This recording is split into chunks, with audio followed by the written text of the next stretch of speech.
Fire departments across the Miami Valley are battling more than just fires these days. There's a decrease in staff, but an increase in calls. That means firefighters are depending more on other departments. Only on two, Birshel Edmay uncovers how this impacts what you pay. Last December, Beaver Creek Township Fire Department had layoffs like many other departments.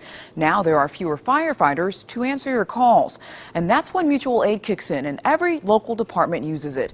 But that help could cost you more. Firefighters are in a brotherhood, working together and protecting each other. But that can come at a cost. Sometimes that's a vicious circle, because when we go to help somebody else, that leaves a void in our operation. So if another call were to come in, we may have to call mutual aid to help fill that void. Beaver Creek Township Deputy Chief Scott Dorston is describing mutual aid. Fire departments lean on one another for backup when needed. In the last year, there's been a little bit of a jump for the use of mutual aid. What would you credit that to? First and foremost is an increase in run volume. I requested the numbers from the township. Call volume is up 4% compared to last year. The township's requests for mutual aid are slightly up as well.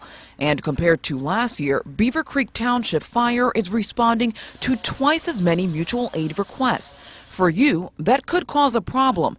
And not with your care. The transporting unit is the only unit allowed to bill for the service. Your insurance may only pay a portion for the ambulance ride. If you're a Beaver Creek or Beaver Creek Township resident, the fire department won't charge you for the balance. That's only if you live in those areas. But if mutual aid is requested and another city's department transports you to the hospital, you'll likely have to pay that city the difference.